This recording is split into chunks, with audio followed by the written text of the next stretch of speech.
কথায় বলে না, যার শেষ ভালো তার সব ভালো। তো ফেব্রুয়ারি মাসের শেষ দিনটা আমরা শুরু করেছিলাম বাবার পুজো দিয়ে। আসলে অনেকদিন ধরেই ইচ্ছে ছিল বাবার কাছে যাব পুজো দিতে, তাই যেমন ভাবা তেমন কাজ। মা, মাম্মা, বুড়ু, আমি আর বাবা মিলে চলে গেছিলাম বাবা এক্তেশ্বরের মন্দিরে।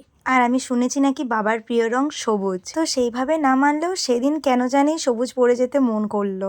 ওখানে পৌঁছেই আমরা সবাই মিলে কিনে নিলাম ফুল, পুজোর ডালি, যা যা লাগে আর কি। আর ওখানে সব চারপাশে দোকানদাররা শুধু বলছিল আমার দোকান থেকে ফুল নাও, আমার দোকান থেকে পুজোর জিনিস নাও। তো আমরা সবাইকে মোটামুটি মন রেখে আর কি টুকটাক জিনিসপত্র নিয়ে নিয়েছিলাম। আর আমি তো সেই ছোট থেকে দেখছি আমাদের এক্তেশ্বরের পুরোহিতকে। আসলে আমাদের পুরোহিত ঠিক করাই আছে, সুকুমার জেঠু, যাকে আমি ছোট থেকে দেখছি। জানো তো, আজকে আমরা খুব ভালো করে মন ভরে বাবাকে পুজো করেছি। সেদিন এক আশ্চর্য ঘটনা ঘটেছে আমার সাথে। জানো তো, আমার মহামৃত্যুঞ্জয় মন্ত্র ঝরঝরে মুখস্থ, বাট সেদিন জব করার সময় আমি মন্ত্রটা পুরোই ভুলে গেছি। মন্দিরের ভেতরে কোনো নেটওয়ার্ক কাজ করছিল না। কোনো মতে মা বাইরে বেরিয়ে মন্ত্রটা ইউটিউব থেকে শুনে এসে আমায় বলে, তারপর বাবার কাছে আমি মন্ত্রটা জপ করি। পুজো দিয়ে বেরিয়ে মন্দিরের সামনে চপমুড়ির দোকান থেকে চপমুড়ি খাওয়া আমাদের ছোটবেলা থেকে বিশেষত্ব।